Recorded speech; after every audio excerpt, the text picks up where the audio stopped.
할 수 있었던 것은 주께 자신을 다 드렸더니 주께서 하신다, 주께서 하셨다라는 그런 믿음 때문이었습니다. 다윗의 그 인생을 보면 가까이 지내던 사람들의 그 배신, 아들 압살롬과 사울 왕과의 갈등, 그리고 이방 나라들과의 전쟁을 계속해서 하는 그런 상황 속에서도 그는 누구보다도 더 많은 감사를 했던 사람이 바로 다윗이었습니다. 그런데 그가 그렇게 할 수 있었던 것은 주께 자기 자신을 드렸기 때문이고, 그리고 순종했기 때문이지. 그랬더니 내가 아니라 주께서 싸우시는 것을 그가 보게 됩니다. 그리고 모든 것이 주의 은혜라고 하면서 감사했다는 거죠. 다윗뿐만 아니라 바벨론의 포로로 끌려갔던 다니엘이라는 사람도 그의 생애를 보면 그가 기도의 사람이었고 감사의 사람이었다는 것이 그가 노년에 있었던 일을 통해서 알 수가 있어요. 다니엘은 특별히 기도를 생명처럼 여겼던 그런 사람이었는데, 왜냐하면 왕의 명을 어기면 굶주린 사자에게 던져지게 될 것을 알면서도 기도했기 때문입니다. 주님께 자신을 맡겨드리고 주님이 하신다는 믿음이 죽게 될 것을 알면서도 그로 하여금 감사하게 했고 또 기도하게 했다는 거죠. 오늘 본문을 보니까 오병이어의 기적에 대한 말씀이 나오는데, 정말 많은 교인들이 이 사건을 보면서 떡 5개와 물고기 2마리로 5,000명을 먹였다라고 하는 그것에만 관심을 가지고 있는 것을 볼 수가 있어요. 그리고 더 이제 좀 성경을 알고 싶어하는 사람들은 어떻게 그렇게 할 수 있었지? 방법이 무엇이었을까? 이렇게 이제 생각을 하기도 하고, 어떤 사람은 이제 추측하기를 예수님이 하늘을 우러러 기도하시고 나니까 사람들이 집에서 가지고 온 도시락을 꺼내서 먹기 시작했다. 그래서 풍요로워졌다. 이렇게 이제 이야기도 하기도 합니다. 이렇게 대부분의 사람들은 오병이의 기적을 이렇게 보면서 본질을 벗어난 그런 이야기하기를 좋아하고, 정작 아주 작은 그런 양의 음식이었지만 제자들이 가지고 있는 것을 다 주님께 드렸을 때 주님이 그것을 가지고 어떻게 일하셨는지에 대해서는 잘 이야기하고 있지 않은 것 같습니다. 그래서 오늘 그것에 대한 말씀을 함께 나누려고 합니다. 먼저 우리가 알아야 될 것은 뭐냐면, 첫째, 나 자신을 내려놓아야만 그제서야 주님이 보인다라는 사실이에요. 내 것을 다 내려놓아야 주님이 보이는 거예요. 지지난주에 주님이 비운 후에 채우신다라는 말씀을 전하면서 일본에서 개신교를 이끌었던 우치무라 간조의 목사가 한 신앙 고백을 잠깐 소개한 적이 있습니다. 그의 신앙 고백은 비운 후에 채우신다는 주님의 어떤 뜻에 대한 그런 이야기이지만, 오늘 말씀을 이렇게 준비하다 보니까 그 말씀이 오늘 말씀에도 맞는 말씀인 것 같아요.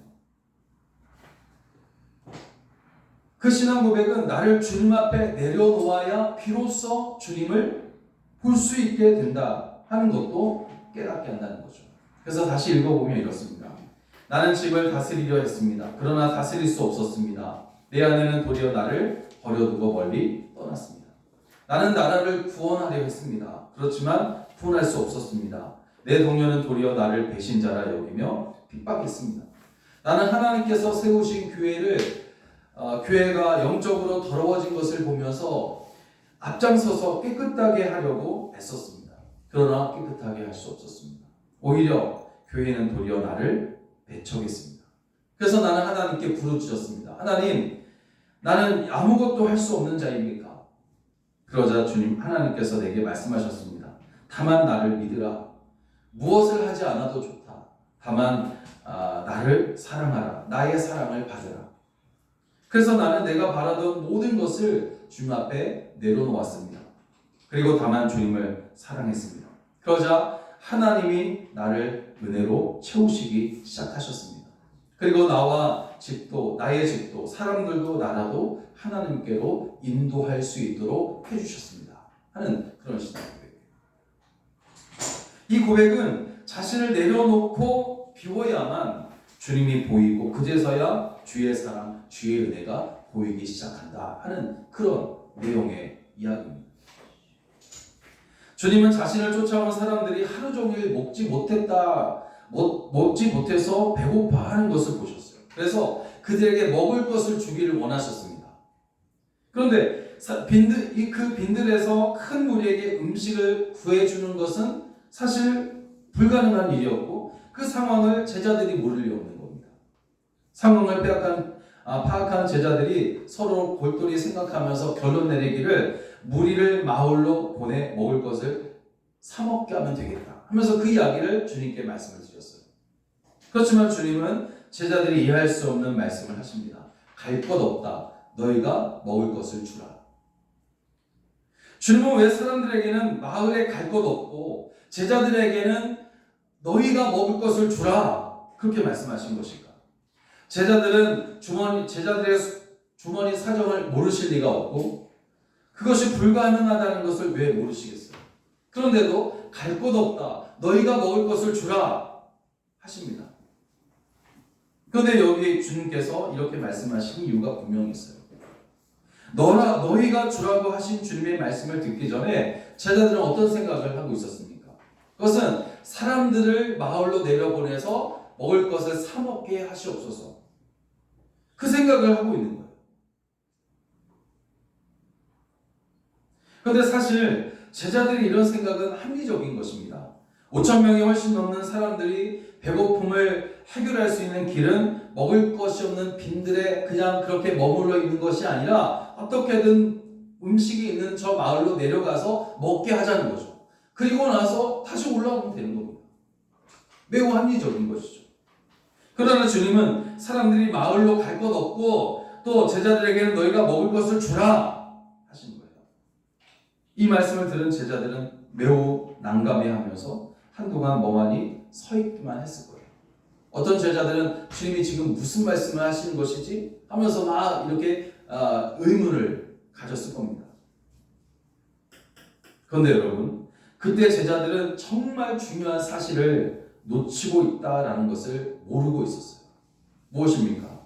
그것은 주님이 자신들과 거기 같이 계신다라는 사실이에요. 이 사실을 모르고 그냥 이 사람들이 배불리 먹기 위해서는 마을로 내려가야 된다 그 얘기만 하고 있는 거예요. 한 번은 아버지 앞으로 기도 모임에 말씀을 전하러 갔는데 찬양팀장 말고는 같이 찬양할 사람이 없는 거예요. 없습니다. 그래서 저는 말씀을 전해야 했기 때문에 찬양을 하고 싶었지만 같이 할 수가 없는 거예요. 혼자서 하니까.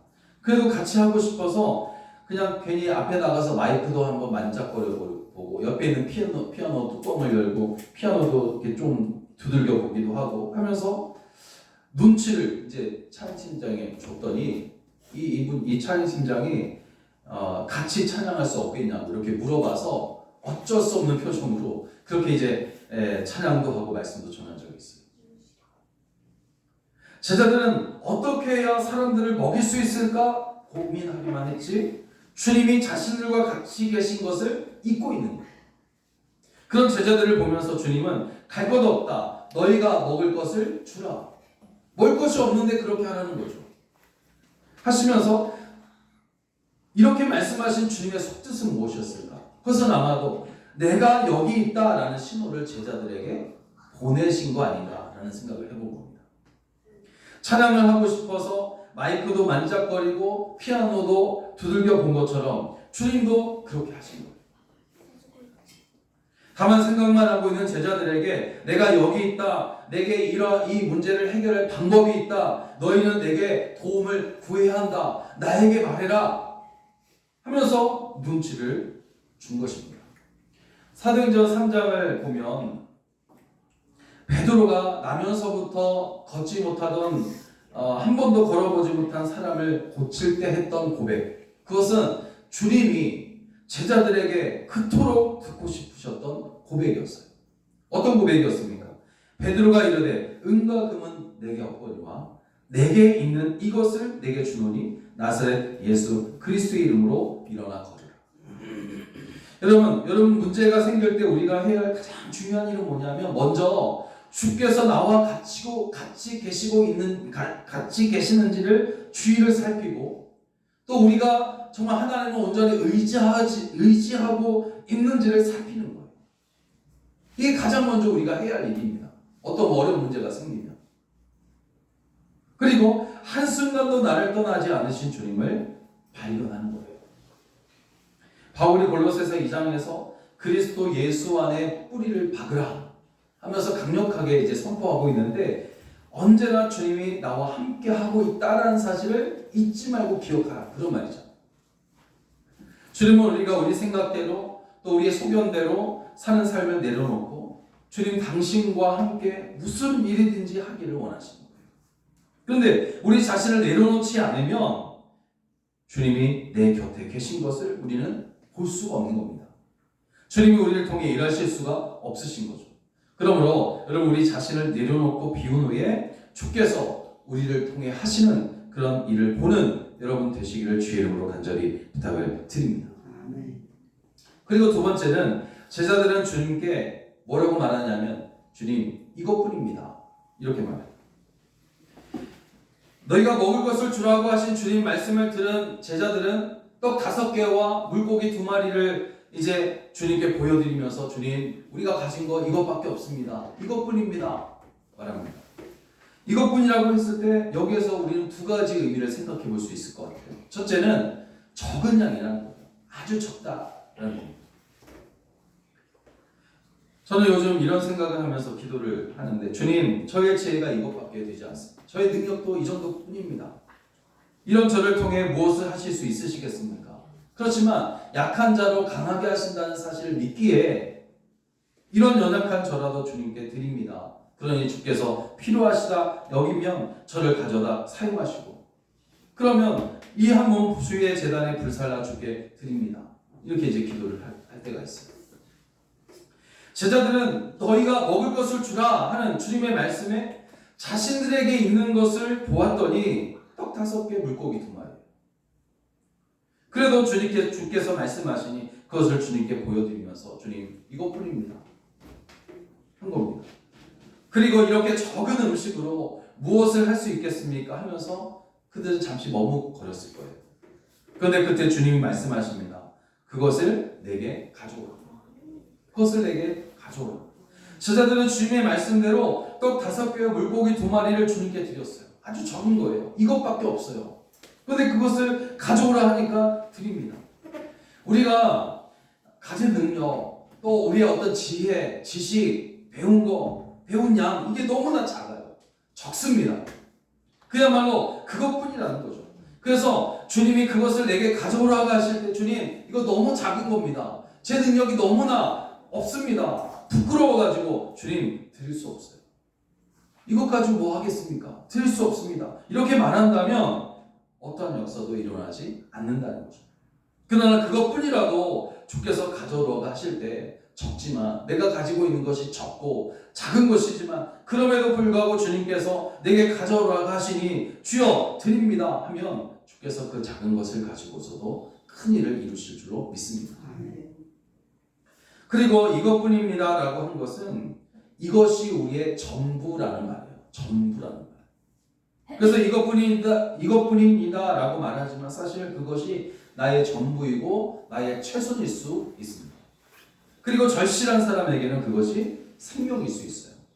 이 절실하다는 표현을 생각해 보니까 사르밧 과부가 여러분 생각나지 않습니까?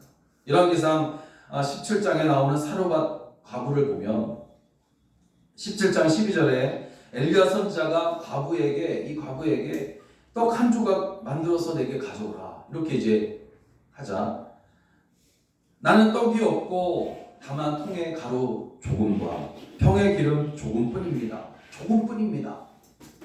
내가 나뭇가지 둘을 주워다가 나와 내 아들을 위해서 음식을 만들어 먹고 그 후에 죽을 겁니다. 이렇게 말해요. 여러분 우리는 살기 위해서 먹지만 이 사르밧 과부는 절실한 거예요. 이거 먹고 이제 죽을 겁니다. 엘리야 선지자가 이르되 두려워하지 말고 가서 내 말대로 해라. 그것으로 떡을 만들어 가져오고 그 후에 너와 내 아들을 위해서 만들라 이렇게 명령하니까 15절을 보면 그가 가서 엘리야의 말대로 했더니 그와 엘리야와 그의 식구가 여러 달 먹었지만 가루와 기름이 없어지지 않았다 라고 말합니다. 이것뿐이라고 하면 낙심만 하고 있으면 안 된다는 거죠. 내게 가져오라고 하시는 주님께 비록 가져오라 하신 그것이 아주 적을지라도 그것을 드려야 한다는 것입니다. 제자들이 오병이어를 주님께 드렸더니 어떻게 되었습니까? 또 사르밧 과부가 그 남은 것, 최선의 것, 그 남은 것을 선지자 그 가루와 기름이 조금 있을 뿐이라고 하면서 그 마지막 남은 것을 선지자 엘리야에게 드렸더니 어떻게 되었습니까? 여러분, 내게 있는 것이 아주 적으며 작은 것이라도 이것뿐이라고 하면서 낙심하지 않길 바라요. 또 내게 가져오라고 하실 때 이거 너무 작아서 주님께 가져갈 필요도 없습니다. 부끄럽습니다. 하면서 가져가지 않으면 안 돼. 가져다 드리지 않으면 또 안 된다는 거예요. 내게 있는 것이 오병이어처럼 아주 작은 것이고 보잘것없는 것이라도 그것을 내게 가져오라 하시는 주님의 말씀에 순종하여 드리면 주님은 그것을 가지고 그거 놀라운 일을 행하실 줄 믿습니다. 오병이어로 5,000명을 먹이고 12바구니에 가득 차도록 풍성했던 것처럼 은혜가 풍성하게 임하게 될 줄로 믿습니다. 이렇게 세 번째 마지막으로 그렇게 순종할 때에 풍성한 은혜가 임하는 거예요. 예수님이 너희가 먹을 것을 주라 말씀하실 때 제자들이 떡 5개, 물고기 2마리 가지고 와서 하는 말이 주님 이것뿐입니다. 그래서 주님이 그것을 내게 가져오라 말씀하시고는 무리를 향하여 잔디 위에 앉으라고 하시고 오병이어를 들고 하늘을 우러러 축사하시고는 떡을 떼어 제자들에게 주십니다. 그리고 제자들은 5,000명이 훨씬 넘는 사람들에게 그 떡과 물고기를 나눠 주었어요. 그랬더니 모든 사람이 배불리 먹고도 12바구니에 가득 찼다 합니다. 숫자에 민감한 사람들은 이 12바구니 남았다는 것에 의미를 부여합니다. 12이 무슨 의미가 있을까? 어떤 의미가 있을까? 굉장한 의미가 있을 것이다. 이렇게 이제 생각을 하고 거기에 막 집중해요. 여기에서 숫자가 중요하지는 않지만 12이 완전 숫자라는 의미로 생각해 볼 때에 12바구니가 남았다라는 것은 결국 주님의 은혜의 풍성함이 완전하다라는 말이에요. 그 은혜의 풍성함이 완전하다. 그러면 이렇게 은혜의 풍성함이 완전하게 나타날 수 있었던 이유를 우리가 알아야 되잖아요. 어느 때에 그 은혜의 풍성함이 완전할 수 있을까? 그것은 바로 주님 말씀에 순종했기 때문입니다. 본문에서 제자들은 주님 말씀에 3번 순종하고 있는 모습을 우리가 볼 수가 있습니다. 먼저 제자들이 주님 우리에게 있는 것은 이것뿐입니다 라고 말했을 때에 그들이 가지고 있었던 것은 아주 적은 양의 음식이었습니다. 때문에 그것을 주님께 드리기도 애매하고 또 그렇다고 자기들이 나눠 먹기에도 터무니없이 적은 양이란 말이죠. 그래서 잠시 머뭇거린 겁니다. 그때 정적을 깨고 주님이 말씀하십니다. 그것을 내게 가져오라. 그리고 제자들은 그 적은 음식을 주님께 드립니다. 작고 보잘것 없는 것이라도 달라고 하실 때 드리는 것, 이게 바로 순종인 거죠. 또 주님은 우리를 향하여 잔디에 앉으라고 하십니다. 무리를 향해서. 성경을 연구하는 사람들의 이야기를 들어보면 그 당시 빈들이 얼마나 넓은지 모르겠지만 5,000명이 넘는 사람들이 있기에는 충분하다고 생각해 볼 수가 있는 거죠. 여하튼 그 당시 빈들에 있었던 사람들은 5,000명이 훨씬 넘은 사람들이었기 때문에 그냥 아무렇게나 앉지 않았고 12무리로 나누어서 질서정연하게 앉았을 것이라는 이야기를 합니다. 어찌됐든 5,000명이 훨씬 넘는 수많은 사람들을 통제한다라는 것은 결코 쉬운 일이 아니라는 거죠. 그렇다면 그 일은 주님의 말씀을 따라 제자들이 했을 것입니다. 제자들이 주님의 말씀을 따라서 12무리로 나누어서 앉혔을 것이라는 거죠. 결국 제자들은 주님의 말씀에 순종해서 사람들을 통제해가면서 빈들에 12무리로 나누어 앉힌 것입니다. 이렇게 순종을 합니다. 그리고 주님은 오병이어를 손에 드시고 하늘을 우러러 보시면서 축사하십니다. 12무리가 질서 정연하게 빈들에 앉아 있어요. 그리고 주님이 오병이어를 손에 이렇게 품으시고 드시고 축사하시는 장면을 여러분 상상해 보세요. 그 모습은 하나님께 예배 드리는 모습입니다. 주님이 빈들이라는 교회에서 수많은 사람들과 함께 예배를 드리고 계십니다. 그렇게 예배를 드린 후에 주님은 떡을 떼어 제자들에게 주십니다. 그리고 제자들은 그것을 무리에게 주었어요. 나눠줍니다. 생각해보면 예배를 드린 후에 성찬을 행하신 것 같은 그런 이미지가 떠오르기도 합니다. 그러나 어찌됐든 제자들은 주께서 자신들에게 하신 대로 무리에게 그대로 행하고 있어요. 이 또한 제자들이 주의 말씀에 순종하고 있다는 것이죠.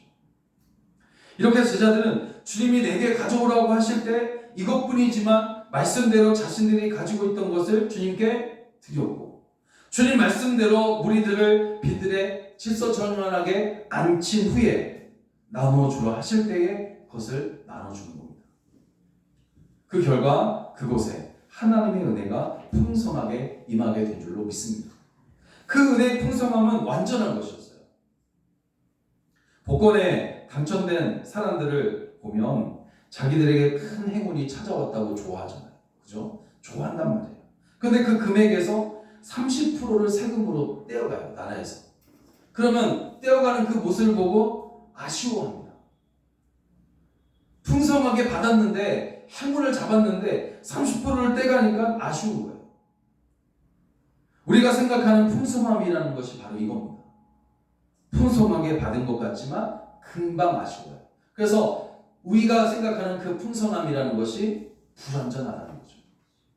그렇지만 주님이 우리의 순종을 통해서 주시는 그 은혜의 풍성함은 아쉬움이 남지 않은 완전한 것이고 오히려 크게 기뻐하고 즐거워하게 되는 풍성함인 줄로 믿습니다. 여러분, 이렇게 우리가 모든 것으로 풍성해질 수 있는 방법이 있어요. 그것은 바로 주의 말씀에 순종하는 겁니다. 이것이 바로 주께서 우리에게 베푸시는 그 은혜의 풍성함의 완전함을 누리는 방법이고 비결인 줄로 믿습니다. 사랑하는 여러분, 제자들로부터 받은 오병이어를 손에 드신 주님은 하늘을 우러러보시고 축사하셨어요. 감사했다, 그런 말도 하고, 감사기도를 했다는 이야기도 하고 그렇습니다. 그러나 하여튼 기도했다는 거예요. 기도하셨어요.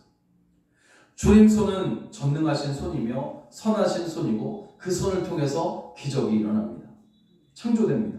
우리 손에 있으면 아무런 일도 일어나지 않지만 주님 손에 오병이어가 들려지면 기적이 일어나고 은혜가 풍성하게 임한다는 이야기예요.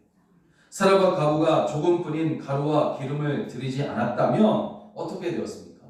어떻게 되겠어요? 그녀의 말대로 그 음식 먹고 아들과 함께 죽었을 것이에요.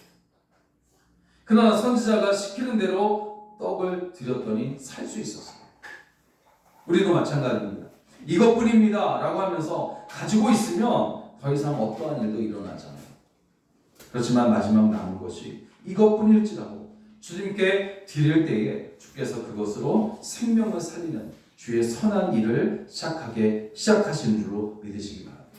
그러므로 이것뿐이라 하면서 낙심하지 말고 내게 가지고 있는 것, 그것을 주님 앞에 올려드리며 주님께 은혜를 구하는 여러분 되시길 주의 이름으로 축원합니다. 기도하겠습니다. 살아계신 아버지,